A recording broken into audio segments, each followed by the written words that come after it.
Okay, so we're back here with Hannan Metals. We had the last update in January, so about a year ago at this point, and currently sitting at 100 million Canadian market cap. I guess just first and foremost, before we get into the updates on the initial drilling here and a bit of a primer again on the targets, I think we should just briefly acknowledge, you've essentially had Lars, our good friend Lars, has departed the company after a long tenure, and he's been very valuable. And Zach has joined from Southern Cross into Hannan. Could you tell us a bit about Zach? And I'm sure next time we'll have Zach on so we can get to know him a bit better. But it will be interesting to hear about him. He lives in Lima, to my understanding, so he's sort of close to on the ground, which is great. Yeah, so Lars and I have worked together closely for 16 years, and he was a partner in setting up Hannan, and he's gone off and wanted to do his own thing in life more so. So that I wish him all the very best, and I'm supporting him in his new role there as well. So it was just a natural transition. He was commuting from Sweden, set the company up beautifully, but it really needed more attention as we started to get these drill permits through and had more activity and money spent rather than it being a grassroots project generator. So then we've got Zach Tershwell in place now. Zach spent the last 3 years with me in Southern Cross, and he's a very accomplished young geologist. He's in his early 30s, and he and his partner have moved across to Lima to become the exploration manager there, and he's had experience before Southern Cross in Western Australia, so brings and in Victoria also, and then brings a lot of experience over the last decade or so in exploration.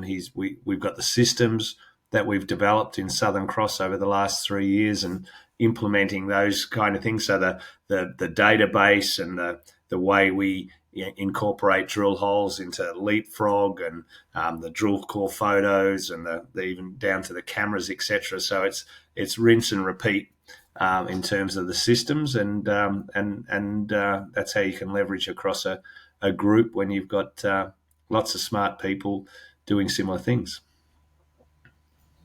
And then just briefly the cash position going into the race. Can you just mention that? And then the current race, obviously, what's a ballpark total you will end up with, and the planned use of proceeds, high level. We'll get into details shortly, but.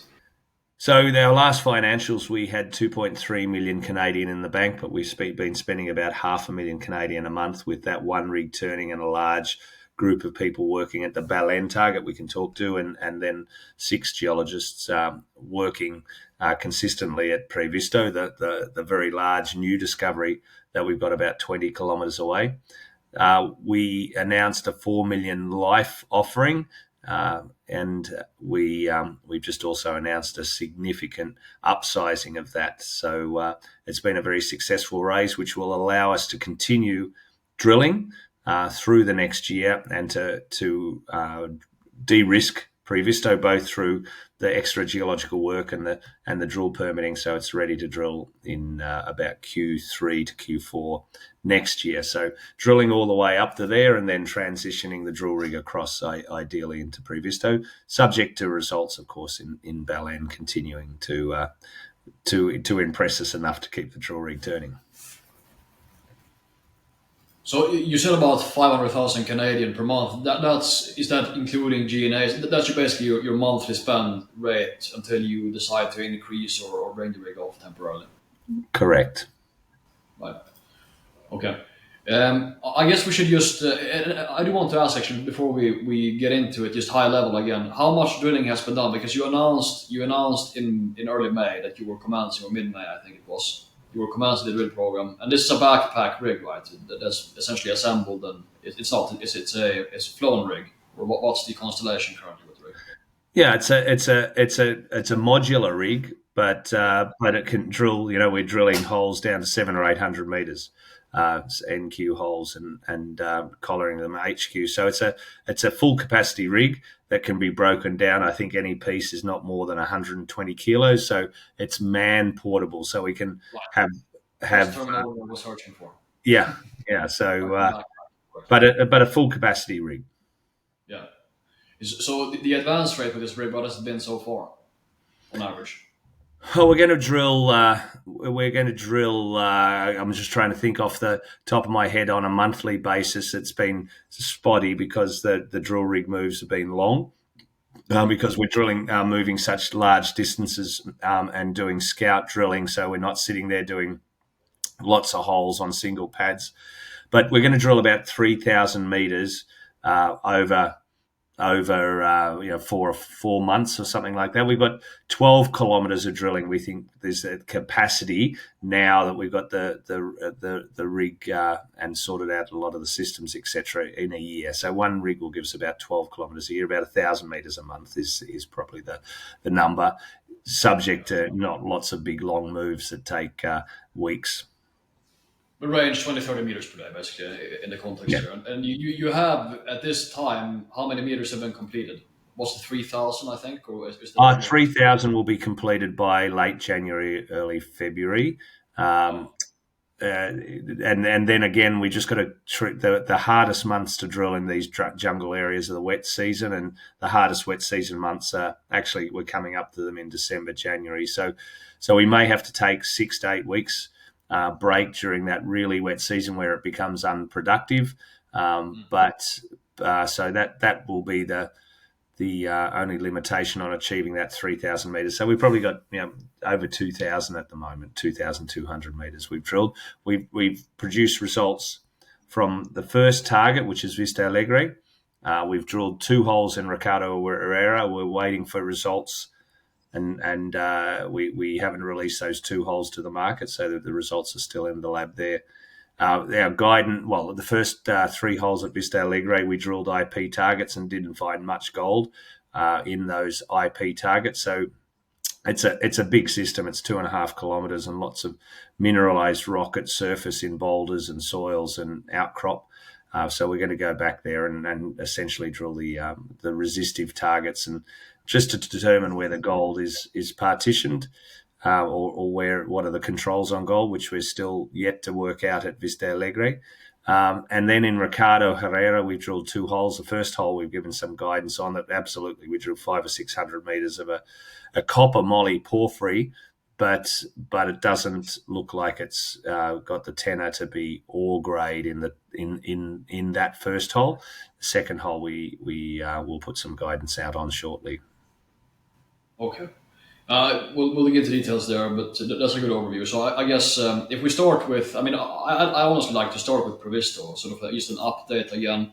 If you could just briefly sort of walk through why you think this is one of the best undrilled targets in South America in terms of a porphyry, alkaline porphyry target, which I guess that's the sell, and the golden soils and the trenching results are outstanding.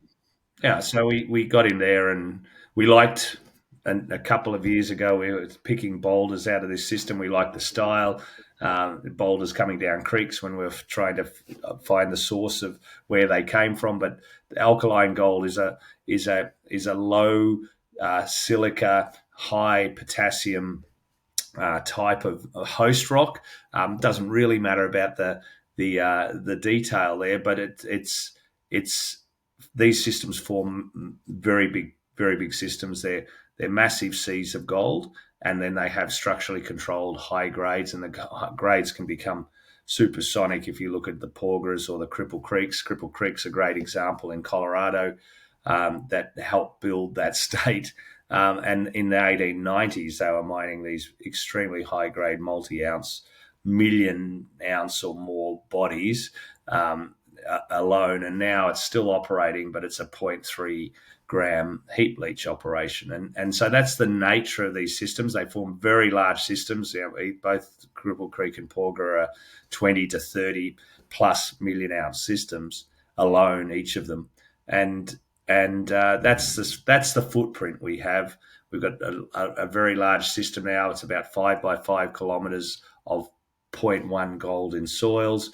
We've got gold developing in multiple environments. We've got these alkaline intrusions with these vanadium-rich parts structurally controlled. It appears again that we trenched 100 and 60 meters. I think it was well north of a gram and a half, and then we're seeing 25 meters at 6 or 7 grams as subsets of that, and then individual samples going greater than an ounce over meters, and then we found over 750 meters these rocks that we're only just starting to see the very early stages of this discovery. We're at sub 1% of outcrop, and there's lots of vegetation on top of these rocks, and then there's multiple porphyries and copper porphyries within kilometres of this core high grade area, and then a whole lot of vein gold deposits on the margin. So it's a big multi-phased intrusion.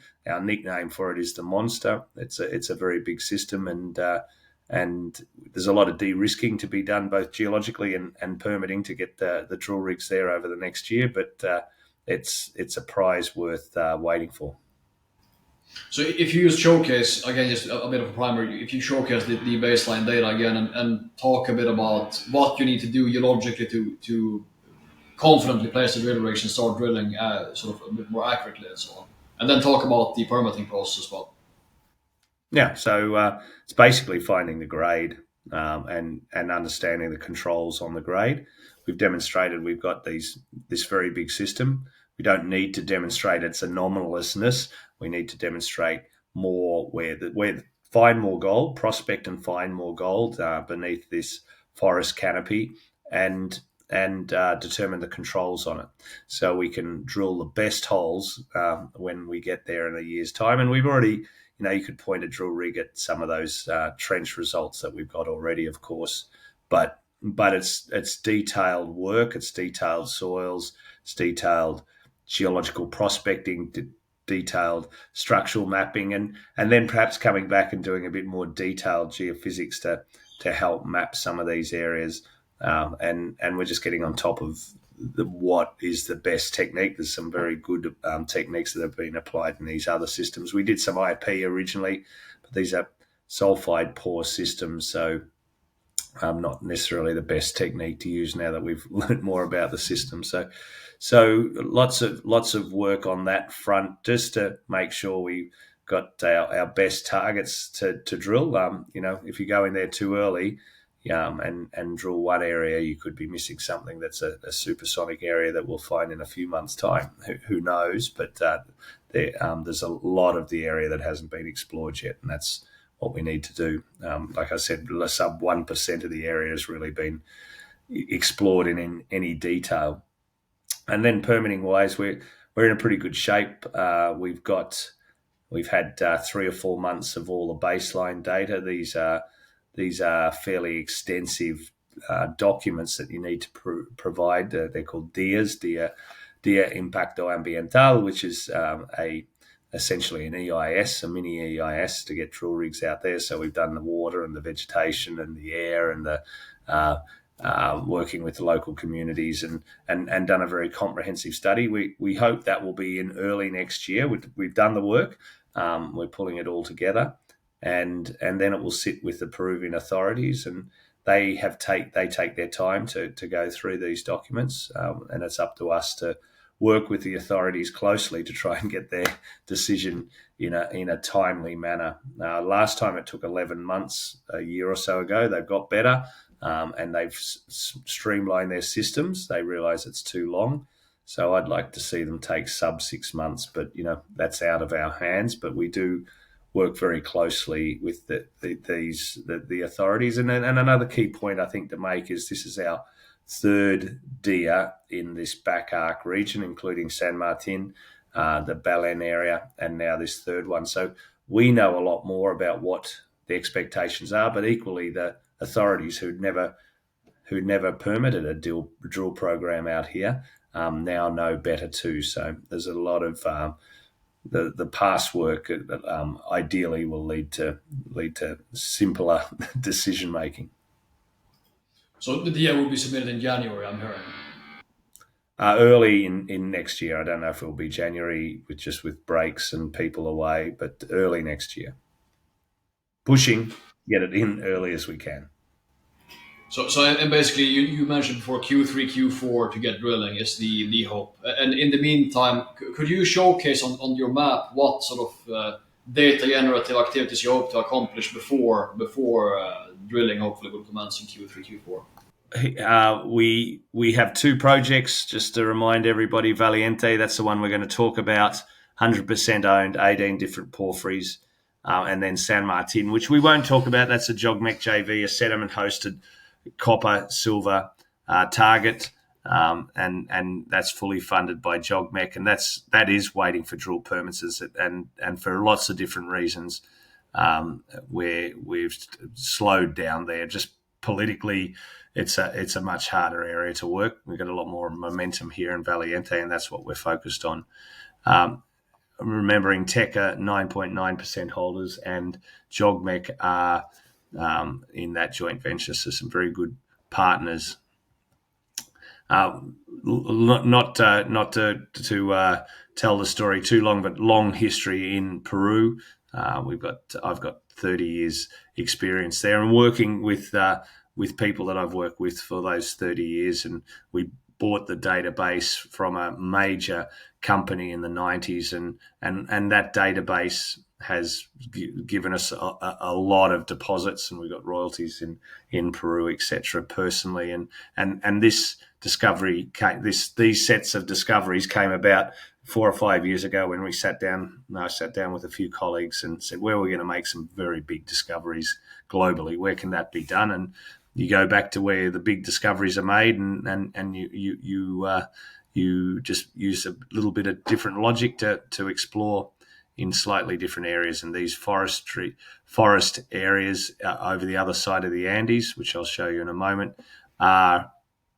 were unexplored essentially, and now we've made these discoveries. So here's Catty, who's a key person also and needs to be mentioned in context with Zach, whose photo's below Catty there. Catty's our general manager, and I've worked with her for closer to 30 years than 25 years, and she's an expert in all things mining that is non-geological basically, and permitting and social is very much in her wheelhouse.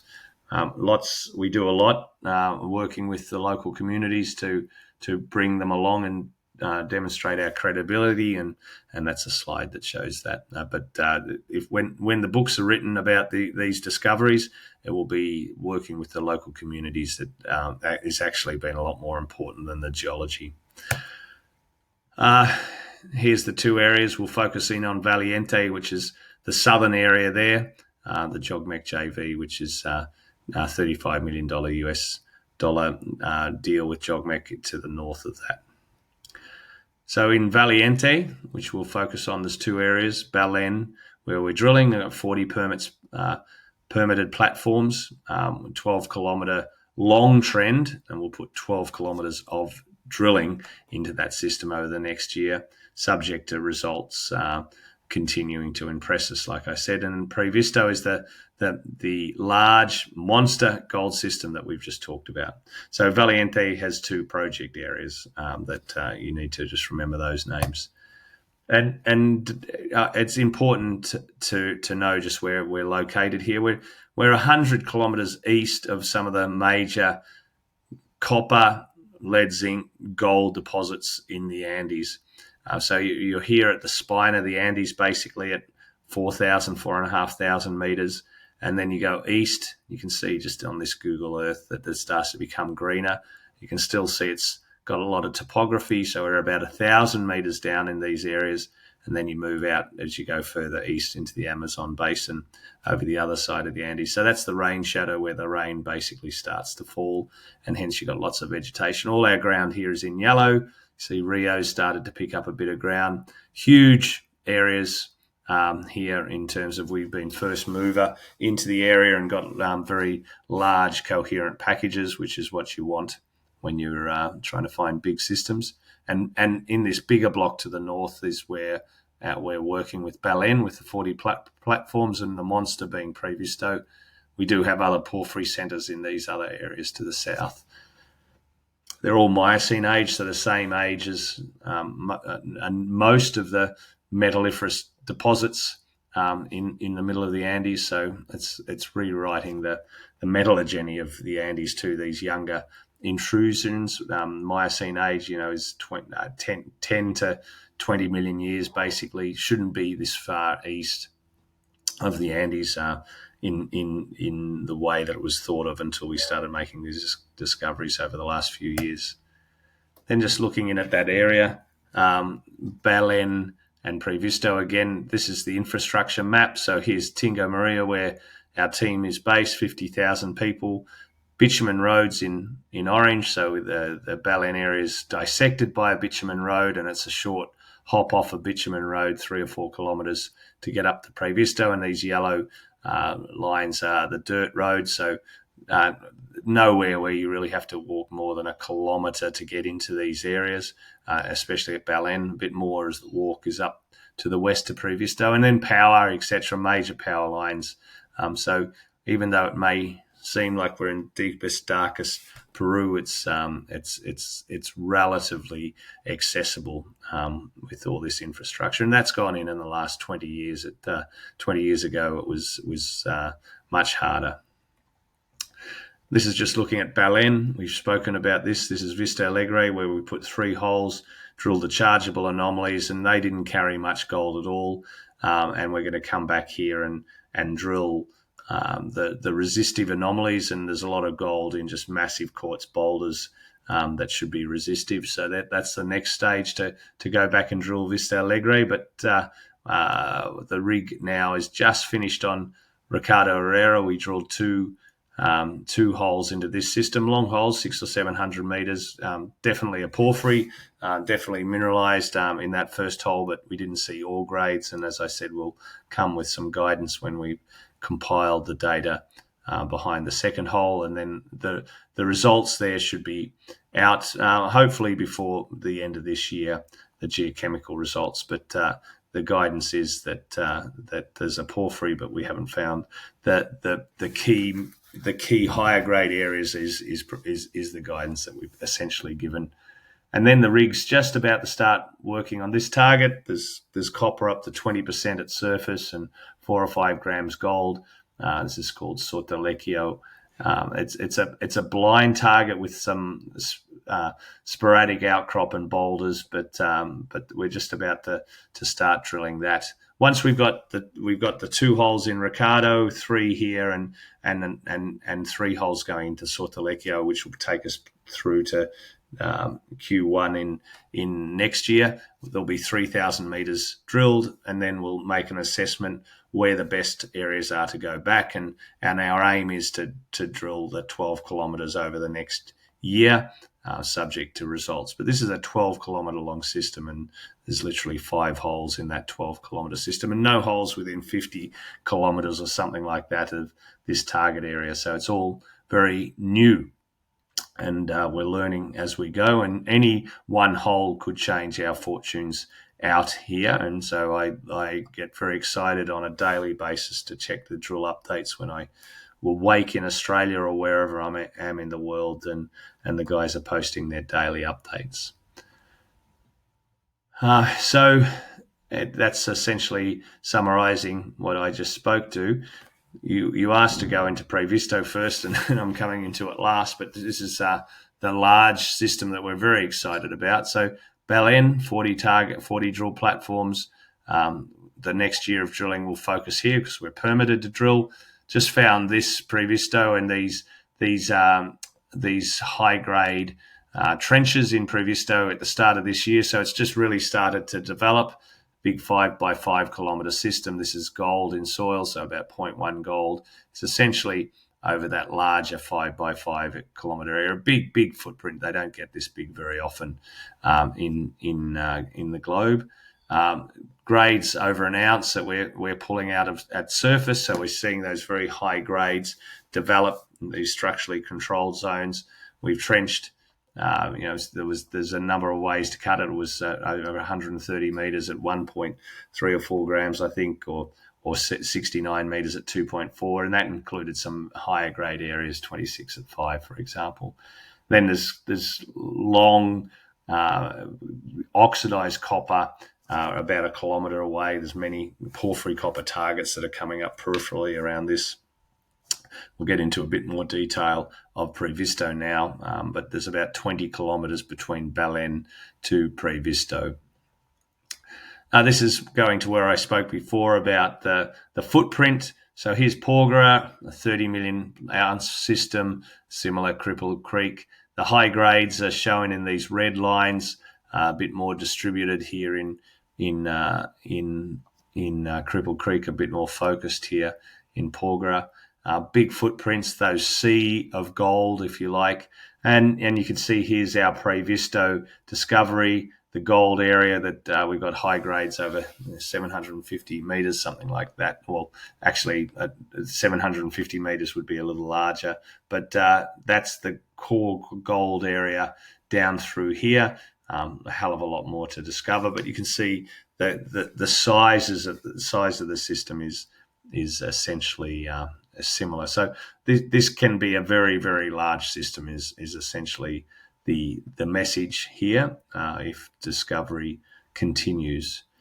And then just focusing on, here's the soils in gold, and then we're just trying to show how we're starting to interpret all these different areas. So you have this high grade gold area here, this alkaline gold, which is an epithermal style, but as I discussed, quartz poor and high potassic rocks. There's a larger footprint of all this altered rock around it, this sea of gold, if you like. And then we're starting to see these porphyry centres develop within that, and then surrounding that, in the red here at least, is the sedimentary rocks, but that's full of gold, and we're starting to trench grams of gold in these veins over this very significant area. So a well-developed mineral system developing in many different ways, and we obviously, as I said, need to focus on these higher grade gold areas so we can define the best targets. The best targets would be in this pink area, I think, at this stage, looking for vein-hosted gold when you've got an alkaline system next to it would not be the focus. And certainly the copper targets are not the focus either. We're looking for these gold or copper gold systems as a first pass. If we look at this copper zone up to the north, let's just pull that out in detail here. I'll just slip through to that. It's literally like being in an Aladdin's cave. There's this blue oxidized copper creeks that run for 100 to 200 meters, and we're starting to see these coherent zones over that 100 to 200 meters at leach copper 0.2%, 0.1 to 0.2% that you can see here, nearly 200 meters there at closer to 0.2% in that channel there. This is just down the creek. So the idea would be that these, once you get out of the oxidized zone, they develop higher grades ideally when you go into the non-oxidized rocks, but that's why we need to drill to prove that. But this is open in both directions. It's 750 kilometers, 750 meters long already. So lots of different mineral systems developing there. These are some of the rocks. This is the sea of gold, this agilaria pyrite alteration that averages 0.1 to 1.9 grams here. That's probably a higher grade example. And then you start to see these manganese vanadium rocks that are starting to develop gold. When they become very green like this, that's the vanadium mineral roscolite, and you start to see very high grades develop. There's also a lot of silver and tellurium in these systems. So 12-month milestones, 2 to 3 holes per target. The 3,000 meters will be complete by early 26 in the first pass. Then we'll come back and drill. If we hit in Sortilegio, I don't think we'll move the drill rig immediately, of course, but if we need to do a bit of head scratching and geological work to determine where we are in the system, then we'll immediately go back to Vista Alegre. At least we've analysed that target. We've got lots of high-grade definition and prospecting and work to be undertaken at Previsto 5 or 6 geologists go in there monthly, and we submit the DIA. It says by the end of 25 here, but that looks like it's going to be pushed into early 26, and ideally be drilling by the end of 27. We always like to bring experts in, so we've got experts travelling to site, and they're helping us support the effort, because this is geologically interesting and economically very interesting, in terms of the opportunity that could come either from Belen. I don't want to downplay Belen, but it just tends to be overshadowed by this monster system 20 kilometres away from it, doing a lot of work socially, as I mentioned, and social license is earned daily. So we need to really continue to focus on that, and yeah, a lot to come, and I think we can come back to you there, Gorm, and talk about any of the detail. Yeah. So again, drilling at Previsto hopefully towards the end of 26. Is the idea. Could you just show? I mean, you're having geologists go in to Previsto. Could you showcase what I take it they're primarily mapping and just looking for other obvious areas of interest where they could trench or look for high grade structures. But are there any other programs being carried out? Is there any geophysics that could be useful to define structure? What are the primary sort of things you're hunting for? We're relying on geochemistry and geology at the moment. Because we're just really unraveling this system. I mean, this map has really only started to take, would have been just a series of geochemical anomalies. Now we've added a geological understanding as we've started to develop this over the last few months. But the key aim is to always focus on grade. There's no doubt we've got scale. There's no doubt we've got some grade, and that has been found over 750 metres now, but we'd love to find multiple high-grade structures. I think we've only got one really nailed down at the moment, and that will give us lots of different drill targets and determine how we should be drilling short holes or longer holes, and how we should, the orientation of the holes, if we really understand the orientation of these controls of the structures that control gold. So it's just good basic boots on the ground exploration to define the best parts of this system. So we're not drilling the periphery of the system when we get the permits to drill. So as I've mentioned, I think it's the third time, we've probably got 0.5% or less, much less of the area exposed. We've got reasonable outcrop in some creeks when you can see them, but there's even there that's hard to see. And then you get onto the sides of these hills, you've really got to create the outcrop. So you might be able to follow up some of these anomalous soils. You might have a boulder that's running grade, and then you follow it up and you strip off the moss and the vegetation, and then you start trenching. And that's how we found these original high-grade areas, and now our job is to find more. So nothing magic about it.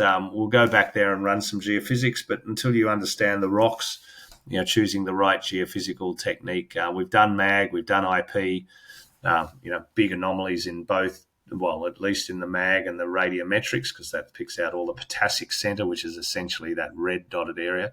We've proven it's anomalous, but we really need to find a technique that will help define the high grade controls, and I'm not sure if that we understand the system well enough to run geophysics today. Next year probably. So the put it this way, the the data prior to you upscaling to 7 or 5 to 7 years being on there mapping boots on the ground actively every month, as you said. I mean, the expectation of sort of the data. The speed at which you will generate the data in the coming 6 months, how does that compare to all of the data that had been generated prior to this increase in focus on the boots on the ground at Previsto? Now, every month we're in there and generating new work. There's generally a people may not realise, but that every month we're producing a Previsto PR more or less. We may have missed this last month as we pull together 2 months of work, when there's some coherency. But there's an active team, and the only limitation is actually just the size of the team you'd put on this, right? There's so much more that could be done, and really warrants a lot more geologists in my mind than 6. But again, you don't want to go too hard too fast until you sort of understand what you should be doing. So it's a balance between throwing lots and lots and lots of dollars at it, or just being a bit more cautious. We know we've got some time, right, to get to the drill stage. If we were drilling in the next 3 or 4 months, we'd have 20 geologists out there today. But knowing that we've got a bit more time, we're in the wet season, just coming into it now. So we know that work will slow down too. I suppose that's another key point to let your listeners know during December and January at least. We didn't stop going in there last year, but and I don't think we will this year, other than just normal Christmas break. But you can't get teams wandering around on these highly steep slopes with vegetation when it's absolutely bucketing down. So the team just takes cover, and so you lose probably 30 or 40% of a day. You're less efficient. So you talk a bit more about this high grade zone where this amazing trench you listed there. What sort of mineralogy are you seeing? What does the transition from this zone to the peripheral zones look like? What's the understanding? I mean, that guides what you're looking for going forward to some extent, but these systems are complicated, so you could have different looking high grade zones too, I guess. Well, we've got grade in those sediments to the south. That's very different to these alkaline rocks that you see on the screen here now. But this is essentially a very good summary of what it looks like. You've got this adularia pyrite alteration out here on the left hand side, which is your sea of gold, and those rocks are everywhere. This system is, there's 2 by 2 kilometers of that rock. Then you're looking for the high grade controls within it, and really we're looking for vanadium. We can get our eye in absolutely once you start seeing more vanadium. For the most part, not always. Geology always surprises to a degree.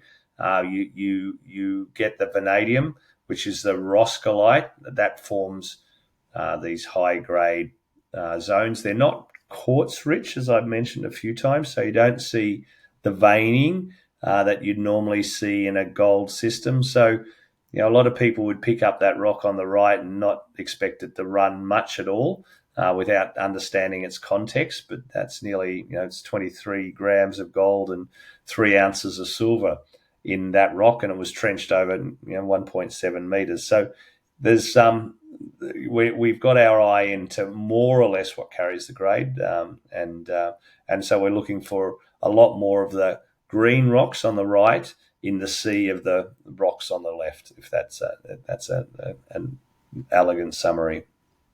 But I mean, put it this way: you already have some walk-up drill targets here for sure, just based on some of these trenches. You go there and drill these, and already when you say 750-meter area where you observe higher grades, that's a sizable exploration target potentially already in that zone. That's right. So here's the 750 meters. So here's where we've got those trenches that we talked about, and here's 250 meters away we're finding a panel here. These are little outcrops. These are not limited by the way we trench them. They're just limited by the way we just access them. So there's a couple of grams down here. We know there's more rocks down here that we like, and there's some very high grades here to the left of that box out here, maybe 100 meters away also. And then if you just zoom in on this box, you can start to see we're starting to find multiple areas where these high grades exist. So greater than 10 grams is pink. So we've got all this pink rock down through here, and pink rock to the east, pink rock to the north in these separate areas, and it looks like there's north-south control as well as east-west. So that's what we're trying to get on top of. So this area is probably trenched parallel to at least this north-south or sub-parallel, but then there's these east-west controls. So we don't really know the controls on there. So you've got to do a lot more work to define that. And then finding other parallel zones, whether they be east, west, or north, south, in this area is a key, and it's really only limited by the prospecting, as much as that area is only delineated because we've taken samples there, and we haven't got samples. Every sample I think is shown on that map. So it's there's a lot more to be done. But essentially, the model areas, I mean, you will have a pervasive mineralization at half a gram to a gram, probably. I mean, a gram would be amazing, right? And then you would have, I don't know, 10 to 50 meter zones of significantly higher grades. And also, the hope is that you will have open pit targets here. I mean, with the mineral surface, it looks like that, obviously. Yeah, well, I talked to Cripple Creek before, and they mine these high grades underground, and now it's a big open pit heap leach. But in a modern sense, let's see how close these high grades are and how they bulk out and what are the grades. Remember, we're dealing with highly oxidized rocks here too, because it's in the jungle terrain. So we need to see what the grades are at depth, and how much the gold's moved around or hasn't, or it's upgraded. I don't think we're thinking any upgrade necessarily in the gold, but we certainly know the copper's leached in these areas to the north. So we were just looking in this little area here. These were the copper results I showed before. They're certainly leached. So getting the truth machine in there, if we could drill it now, we'd be drilling it, no doubt. But I know it would be too early geologically, because you could go and put your drill rig in those key areas that we just looked at, and you'd be busy for 6 months. But maybe there's something better out there, Gorm, to be drilled, essentially. Yeah, but the objective is certainly to get to a point where I mean, it's a big area, so you won't fully get there, no doubt, but you will be way more confident by the time you actually mobilize drill rigs, because you will have had 9 months of effective prospecting at that point with a significantly larger team than before. That's right. I mean, remember, we didn't get in here and find these zones, these high grade zones, until earlier this year. So there's been a massive understanding in challenging areas to pull it apart to see what it is now. We had a lot of the soil ridge lines done before this year, and that's what focused it in. Now we've done a lot of the non-soil ridge sampling as well. But that's you can see there's limited zones of soil samples, just west of here, out through here. So we call this all the area with the sedimentary veins, but this will continue probably up through here. We just haven't done the work. It just hasn't been done. And then there's lots of geological sleuthing to be done. This is what we think is a thrust, which would mean these rocks are over the top of these ones, and this side's gone. But if it's a normal fault, then it means this rock, the purple rock with the gold, is just underneath this orange rock.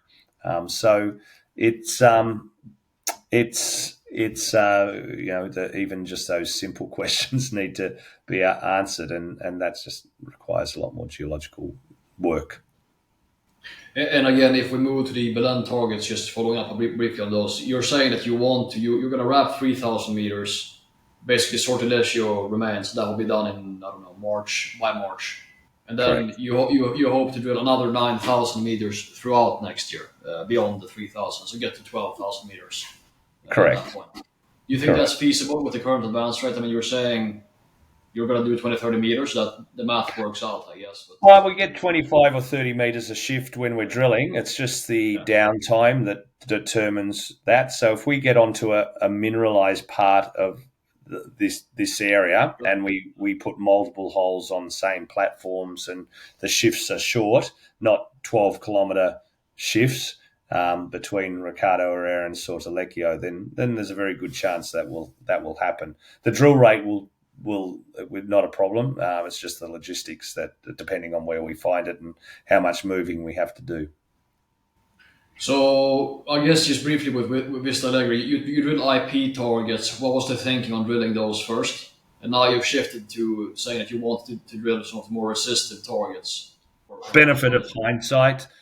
We drilled the geophysics ahead of the geochemistry for whatever reason we chose at the time, and we reassessed everything, and then we went back and really looked at every mineralized rock that we had at surface, be it boulder or outcrop, and they look much more resistive rocks. So it's a benefit of hindsight. We had some very coherent chargeable anomalies, but rule of thumb is that epithermal systems should target resistivity and porphyries should target chargeability.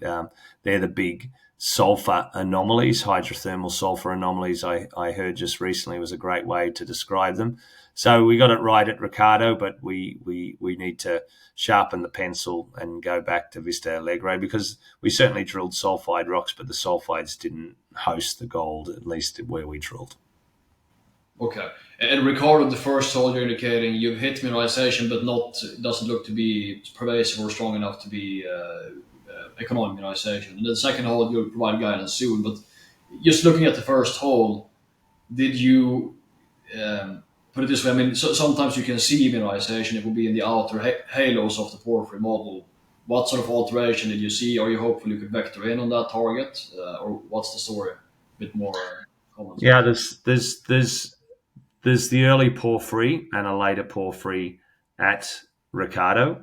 We know that from the mapping on surface. The early porphyry is the one that seems to be better mineralized, and the later porphyry can stope over the top of that early porphyry and make it less coherent, because you've got one porphyry come in and then another porphyry literally come through and dilute it. And at least in the first hole, there was that early porphyry, but we saw much more of the second porphyry that was less mineralized.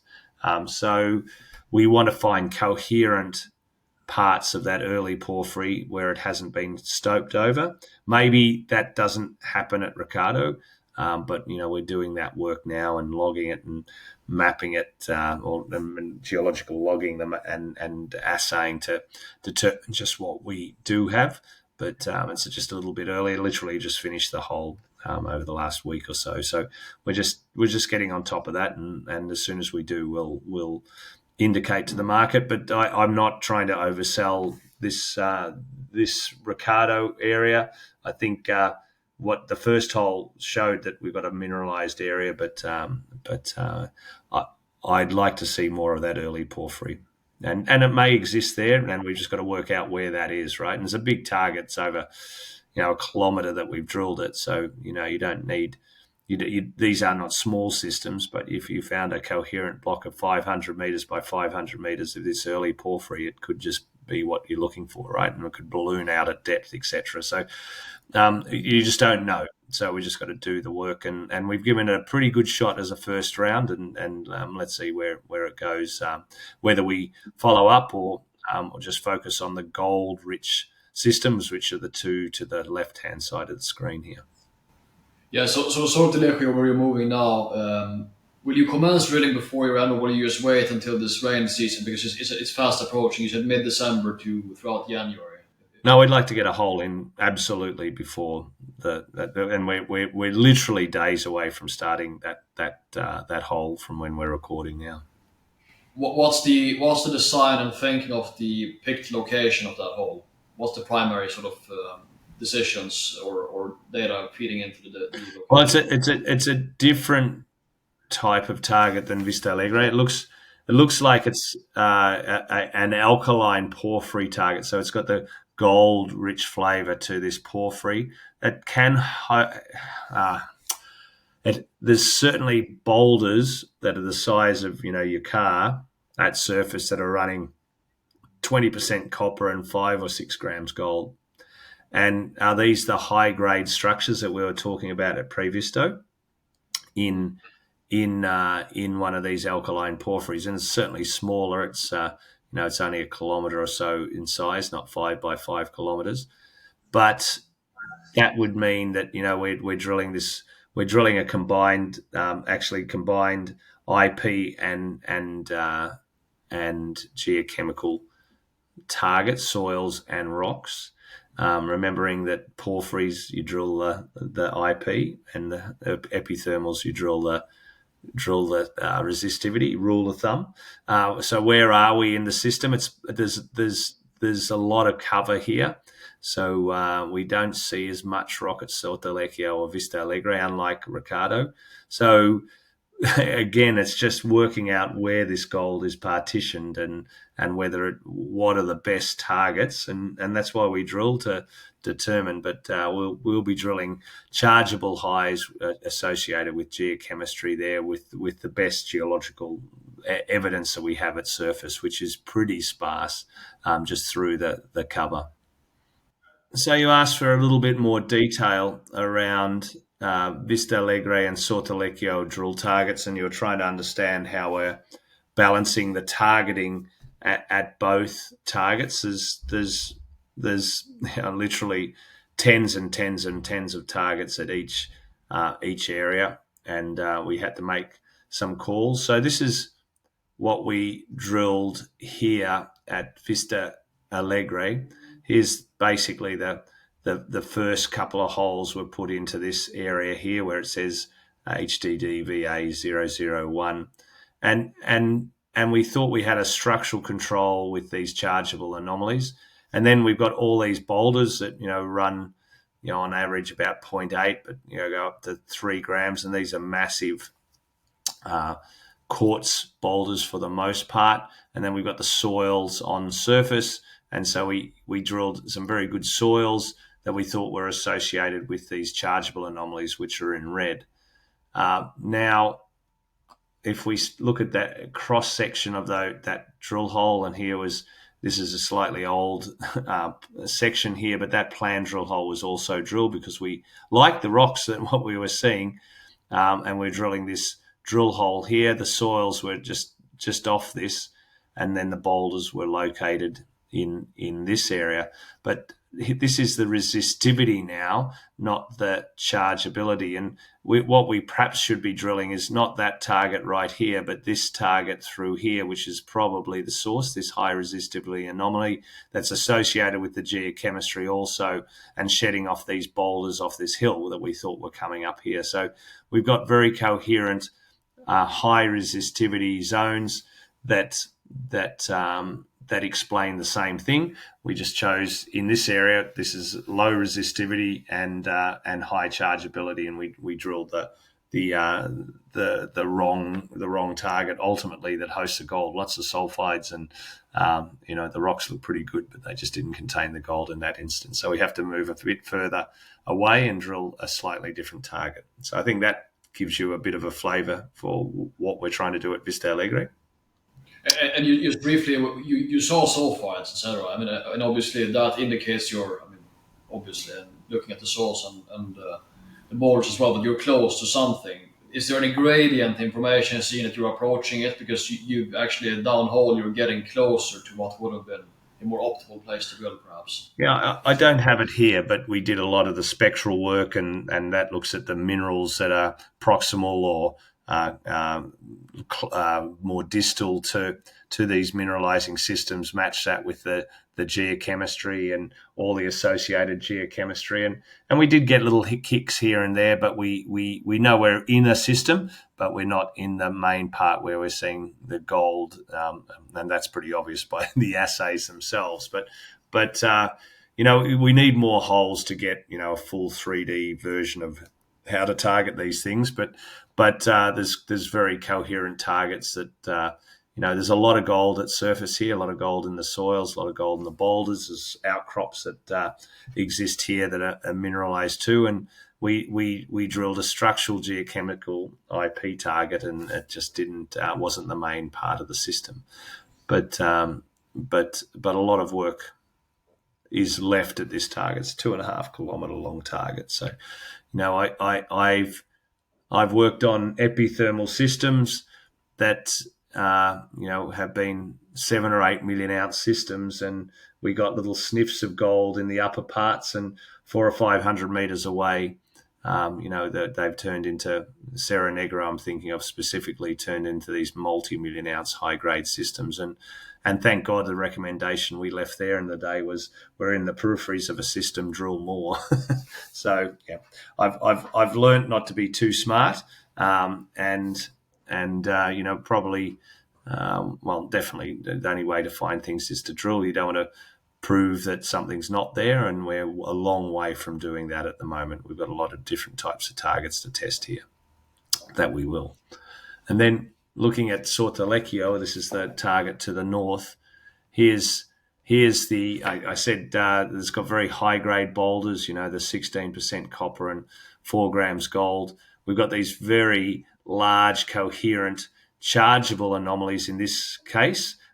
Lots more chargeability here. 30 millisecond amps is a very good chargeable anomaly. Boulders at surface, and here's the copper, I believe, in the soils that you're seeing. So, you're getting on the hilltops and in the valleys, which is what you want to see. You're not just seeing accumulation in the valleys. There's more copper anomalies down through here. So we're going to drill a number of these targets. Obviously, that target's first. There's another good one here where the grade's coming off there. So that's the kind of blind targets that I talked about. Much less, there's no outcrop here, just those boulders that some of them are shown on the surface here. But it's a pretty interesting target because of the rocks. It's an alkaline system. Certainly got the gold in the system that you can see, as well as the copper. So are we looking at a mini Previsto here? Potentially, right? And at these very high grade copper occurrences that you're seeing, what's the main mineral carrying the copper there? It's chalcopyrite. Chalco. So they're just blasted with chalco at that point. Yeah. Yes, absolutely. Are you seeing any other sulfides carrying copper or gold? There's chalcocite in these systems too, and there's certainly evidence of supergene blankets development. Whether how well they've developed, again, that's another question we need to see, but there is chalcocite development also. So this first hole would be in the leftmost anomaly you're showcasing, where you have the IP and soils coherent, and it looks to be one of the larger targets there, at least. At least in this image, that's right. So, we've got to make sure we test a number of the targets, but we don't want to go and drill everything. And you want to this is pure grassroots exploration. There's probably nothing been drilled within 4 kilometres of this target ever before, and that was Vista Alegre. And then take Vista Alegre and Ricardo out, and these systems have never seen a drill hole ever, and nothing within 50 kilometres here. So we're in a new mineral belt. We're trying to work out just where the better parts of the system are, and I'd love it to be the first hole, but often it isn't.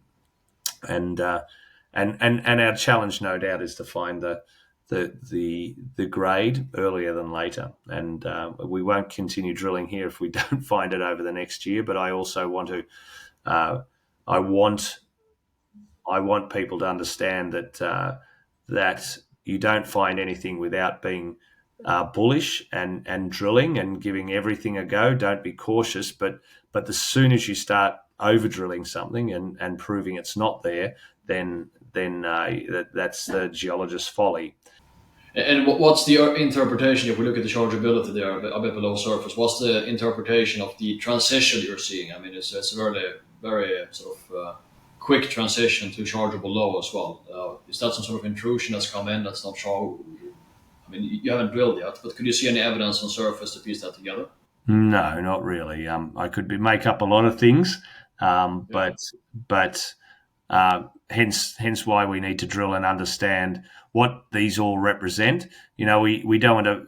This is different to the Vista Alegre. It's a halfway between both the other two targets. It's an alkaline gold system. Are we in the porphyry or epithermal environment?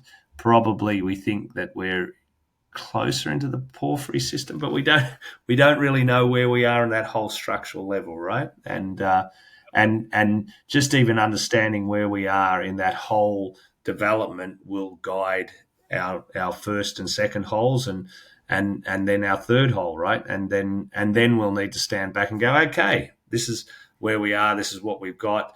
We've got gold here. We should be following this up, uh, or we haven't got gold here. We should go here because of these reasons. And that's where we've got to in Vista. And let's hope we can shag it in the first hole and produce a mozza out of this. And it could happen, and it may not. Let's see. But any one of these targets is a company maker for a junior company alone, right? If they stack up, so lots to look forward to, without a doubt. And this is preliminary, obviously, and it depends on what you find in the next year at Belen. But the idea would be to mobilize a second rig or upscale once Previsto opens up, I presume. Well, let's see. That's right. And we're raising cash now to keep us drilling for the year at Belen and to de-risk Previsto, both from a geological and permitting point of view. If we've got a system here at Sortilegio and the cost of capital's correct, and we're in a market that rewards discovery, then you'd be absolutely going for it. If we've got a great system at Sortilegio, for example, we won't stop drilling, of course. But then you got the challenges of how to bring in one or two or more rigs elsewhere at Previsto. Or I don't know. Let's see where we go, Gorm. But there's lots of flexibility always.